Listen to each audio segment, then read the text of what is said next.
So the characters that I'm talking about in today's book are my preferred level of unhinged. Hello, welcome. My name is Leah, and this is my channel, Dirty Little Literate, where I like to talk about books that are disturbing, disgusting, etc., what have you.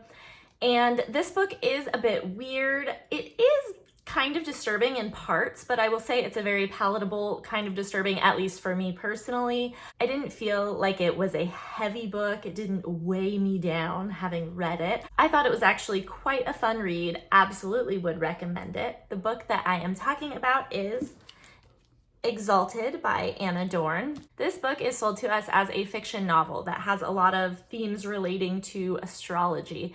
And so that drew me in a little bit. So we have two main characters, and like I said, they are both quite unhinged. We have Dawn and Emily. Now, the book switches back and forth between both of their perspectives, and it takes a really long time for us to figure out how these characters are even connected to each other at all.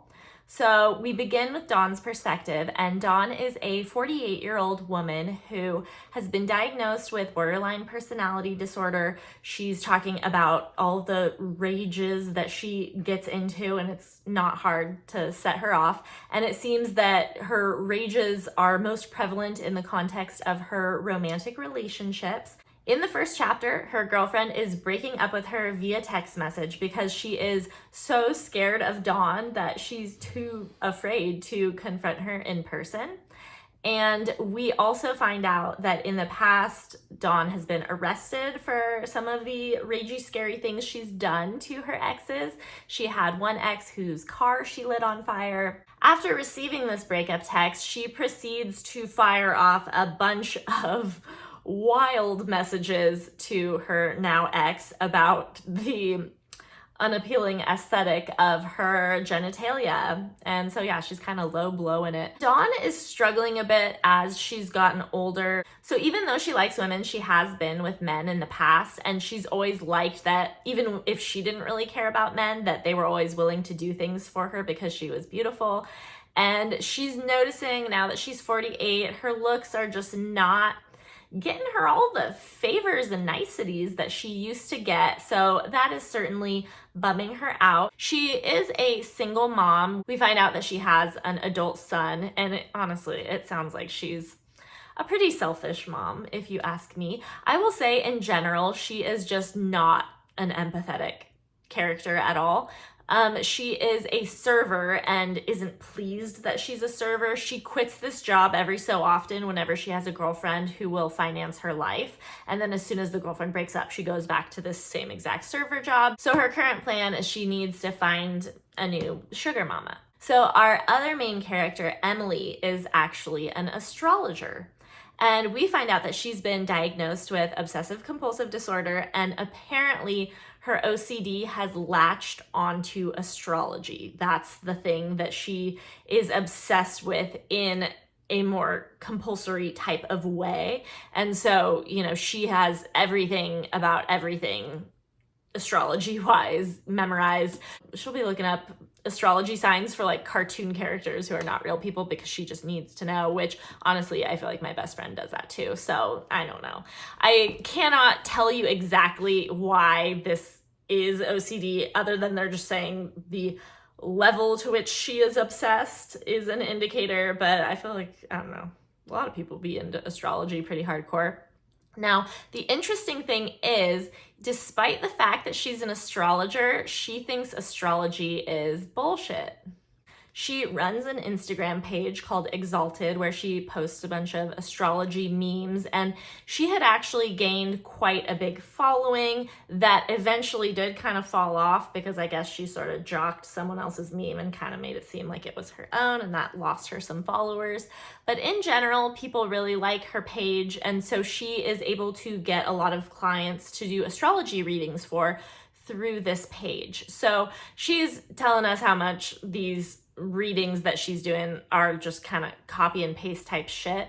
But she really feels that, with astrology, the language that is used is gonna be able to apply to anyone. So like, for example, if you have your moon in Virgo, whatever, if you hear a trait of Virgo moon people that doesn't sound like you, then maybe it's like, oh, well, yeah, that's the thing that you're grappling with or struggling with. Or it's like, oh yeah, that's totally you. So kind of no matter what it says, you're able to find a way to make it work.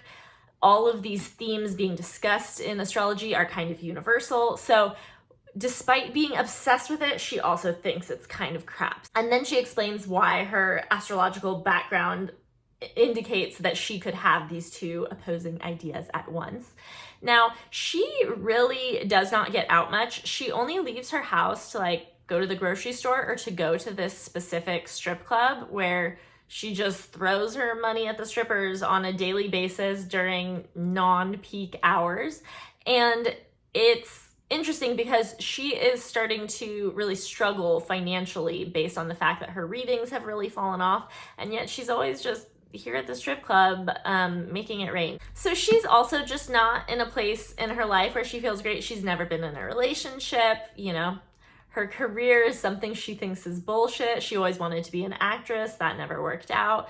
So her and Dawn both, they're kind of just uncomfy and itchy in the place that they are at in their lives. One day, Emily receives a request for a reading from a man called Beau Robideau. It just sounds so fake. Beau Robideau. So she receives this request to do his chart, and as she's doing it, she sees that this man's astrology is getting her a little hot and bothered. So I guess the idea is that if you have a certain sign in a certain astrological house, it could potentially be exalted, quote unquote, if that's the house that the sign flourishes in. So the idea basically being like, you know, if I'm a Virgo and whatever house Virgos are best in, if I have that, like good for me, great for me. But then this Beau Robideau has that for all the 12 houses. Each sign that he has in all 12 is like where it's most comfy and dazzling. And so she is absolutely feeling this man that she doesn't know because, perfect astrology. So she develops an obsession with Beau Robideau. She decides to look this man up. She finds him on social media. He's very active on social media and is always willing to, you know, post his location. And so, you know, our girl has to start stalking this man because astrology basically says so. So after Beau gets his reading, she sees he responded and she's so excited and thinks their magical connection is about to begin, but he's just like, what's your Venmo? So very non-romantic. So as she is continuing to stalk his Instagram, she sees him tag a local coffee shop. And so she decides to start going to this coffee shop every single day. And eventually she does see him there on numerous occasions. She never tries to talk to him or interact with him, but she somehow becomes convinced that this man is going to save her and make her life better. At one point, Emily runs into this man named Thomas. Now, Thomas is somebody that she used to sleep with for drugs, and she cooled it on the drug front, but she still likes smoking weed, and he often has some great connections in that realm, so he always has good weed, and she basically humors him for that purpose. She hates everything about Thomas. She thinks he's so fucking annoying. He seems over the moon stoked on her, like he's kind of infatuated, and she'll say things that are just very clearly mean. Like she doesn't try to butter him up at all, and I think people just think her sense of humor is a sense of humor when like it's not. It's just her being honest about like not liking people and things. And so he kind of is like her puppy dog. He wants to follow her everywhere, and she is super grossed out anytime she lets him do anything with her sexually. And you know, like I said, it's been a couple years, but she's at a low point, and you know, he has good weed, so she kind of starts hooking up with him a bit, in the sense that like she'll let him do sexual favors for her, you know, and that's about it. So they're not even necessarily like having sex. But, you know, she's doing just enough that, like, you know, bare minimum where he's like still really excited, and she just kind of gets to use him for other things as well. He'll let her borrow his car, or she will steal dresses that other women have left at his house, because he'd be sleeping with a lot of ladies apparently. He's really, it sounds like he's very well-natured, but just kind of, I don't know. Not that he's a try-hard, but maybe he's a try-hard. I don't know. But anyways, one day they decide to go out to the club together. And the reason she goes is because she knows it's a club that Beau is at, because he posted it on Instagram. So she's super excited. And when they're there, Thomas is like, oh, hey, it's my old Coke dealer. And she doesn't care, because she doesn't care about anything related to Thomas. But lo and behold, his old Coke dealer is Beau Robideau. And she's like, Beau doesn't deal Coke. His astrology didn't say he deals Coke.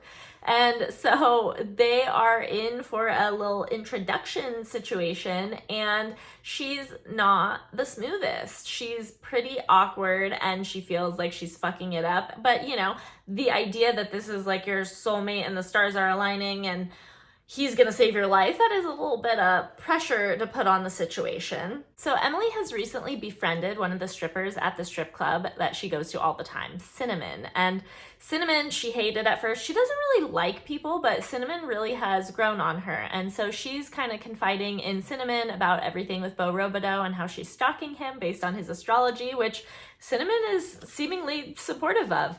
And so she's saying like, oh no, you're not fucking things up by, you know, not having this ideal interaction with him. Like, you are just the most mysterious mystery gal, and he's gonna love that. And so now that you met him, like, don't be going back to the coffee shop for a day or two. Like, be a little mysterious, a little hard to get. Even though you are the one stalking him, you're pretty easy to get. But she tries to follow Cinnamon's advice as best she can. She also tells him her name is Ice. She has these ice blue eyes, icy stare, and people are always commenting on how beautiful her eyes are. So she found out that I guess the strippers have been calling her Ice. So that's how she decides to officially introduce herself to Beau. So let's cut back to Dawn for a moment. Her life, I mean, the chapters from her perspective, she has a best friend, Steph, that she likes to go out with, and they'll try to hit on women, and inevitably, once the women find out Dawn's name, I guess she is that notorious in the lesbian community for being fucking crazy. So women are always like running in the other direction after they find out who she is. So Dawn is also a single mom, but her son is more than grown at this point, and she seems like just not a great mom. She never liked that he was kind of artistic and creative. She wanted him to be a man's man, and she will sometimes send him really horrible, mean texts while she's drunk. She's also an alcoholic, so she'll be getting drunk all the time, and she'll send these horrible texts, and then the next day she'll like, tee-hee, sweetie, oh, too many to drink, you know, I didn't mean it, love you. And so I'm sure that's super hard on her son. But honestly, most of these chapters, like with her, it's just her being unhinged, and just hearing her thought process and the way she thinks about other people and kind of how manipulative and selfish she is. She's just very unpleasant. And so the whole time we're reading all the stuff going on with her, we're like, how is this going to connect? But we do find that apparently Dawn follows the Exalted Instagram page, which is Emily's astrology Instagram page. So Dawn's always thinking, oh, this Exalted chick must really have it all together. I wonder if she would like me and think I'm cool. And even tries to like DM her, and, you know, no response. So we get that, like, okay, there's that like very minor connection there, but we're not sure like what this is going to develop into. So meanwhile, Emily has continued to run into Beau a couple times, and sometimes he'll approach her and try to chit chat, and she's just awkward. She's just not the best at the social interactions, but I think her awkwardness comes off like she's just not that impressed, which I guess kind of sort of works for him. And so he's a photographer, and she's got these beautiful eyes, and she always wanted to be an actress. And so at one point, he actually asks if she would be willing to let him photograph her, which obviously the pee is trickling down her leg because she's so excited. It's not, there's no pee trickling, but she's really excited. So they make a date to have this little photo shoot, and it's all just kind of falling into place kind of nicely for her. This also makes me think of, Joe Goldberg in You, and just how like you can stalk someone, but then because they don't even know that you stalk them, it just feels fully organic to them, and it's just not. Now, I will also mention Emily's relationship with her parents. She thinks her parents are super disappointed in her, are not proud of her, are not pleased by the whole astrology thing.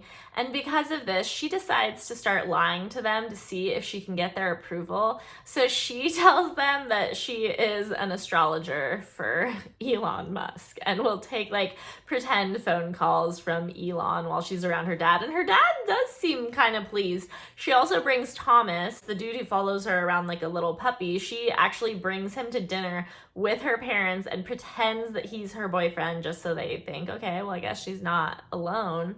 And she's really working hard to get their approval, and it's kind of working on dad. They're getting closer, but mom's just like, and you can tell she doesn't believe that Emily is doing astrology readings for Elon. She's like made up this whole thing about they are making hiring decisions based on people's birth charts. So yeah. She also tells her parents that she is going to be in a movie by this super famous director, which this is the type of lie where there's no way you pull this one off, like maybe for now, but eventually it is going to be known that that's not a thing. But she's rolling with the lie. She's just really milking everything. And so we know that eventually something's going to catch up with her there. So back to Dawn. Something interesting that happens one day to Dawn. She sees this man at a coffee shop, and something about him is looking a little familiar. And we find out it's her son's father, who apparently was a one-night stand, who supposedly did not live in this area, was just like in town for the night. And I guess he had also been married and was about to have a baby on the way. So it was just not a good situation. So basically, he impregnated her. She didn't have his phone number. So this man doesn't know that she has a baby by him, but this is her first time seeing him since he got her pregnant. So all these decades later, and she's kind of shocked. And she actually ends up going into the coffee shop at one point, and his ID fell on the ground. So she grabs his ID and just keeps it. She just keeps it. And so it seems like, okay, there's something brewing here. We're wondering what's going to go on with this situation as well. Now, let's hop on back to Emily. I'm jumping back and forth a lot. I hope it's fine, because it kind of needs to be fine, because that's how the book goes. We just be jumping back and forth all over the place. So Emily and Beau Robideau, they have their little photo shoot day, and it goes really well, and there's a lot of like kind of tension, and she's like, oh my gosh, I just feel it. I know he feels the energy too. They barely do the photo shoot for any length of time at all. I guess he takes like a couple pictures. He's like, nailed it, got the perfect one. And so now what are they going to do other than fuck? They're obviously gonna fuck. So they fuck, and she is so excited because she's really never been particularly romantically interested in anyone, and she is absolutely feeling it for Beau Robideau, and she's like thinking, okay, life is kind of falling into place for her, and things are finally clicking.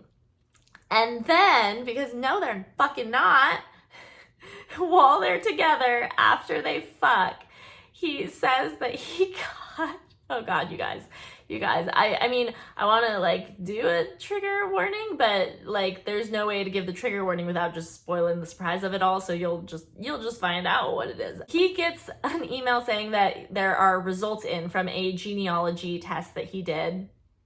And he's like, oh my gosh, I guess I have a half sister. And she's like, oh, wow, whatever, kind of chit-chatting. and then he says the sister's name, and it's Emily. He just fucked his sister, but he doesn't know because she told him her name was Ice. So she's thinking, okay, maybe the first and last name, maybe it could be somebody else, maybe? Oh God, yeah, no, not good. So, I'm sure this has happened to people. Can you imagine, like, you finally meet the person, you're like, yup, they're the one. And then Ancestry.com is like, ha, fuck you. So she is very disturbed when she hears this and like makes up an excuse about why she needs to go. And then in like the preceding day or two, like, you know, he's texting her and she's just really kind of brushing him off, and he's not sure if she's like weirded out that he's like trying to talk about his personal life and the half-sister thing, and he's just confused. She doesn't know what to do because there's no like manual of like next steps after fornicating with your siblings. So let's start linking some other stuff together for you.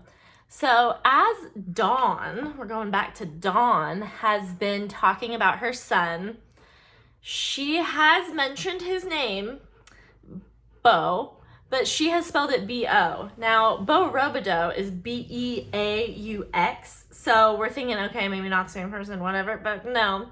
So Beau is Dawn's son. So we have our main character, Dawn.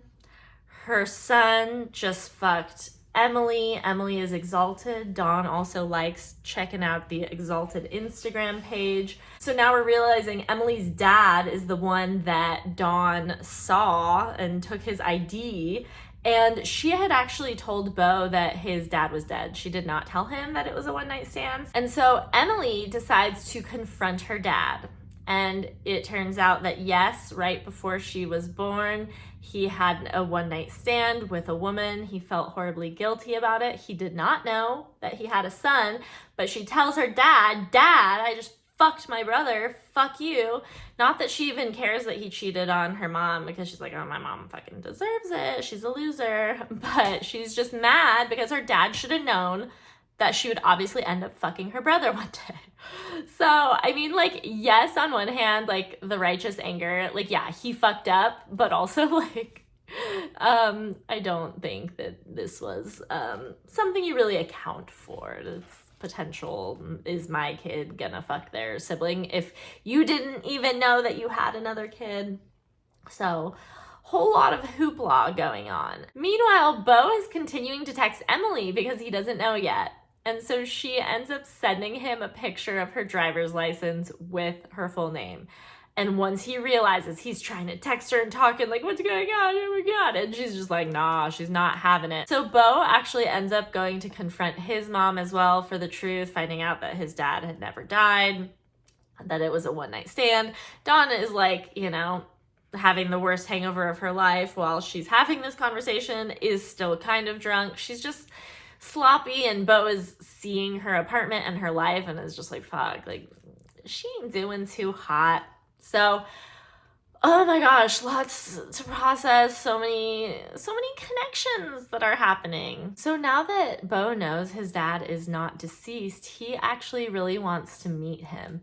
And so he does. And gosh, this is so weird for Emily. You know, once she found out that Beau was her brother, she was super disappointed, and obviously the attraction, you know, that changed. That definitely changed.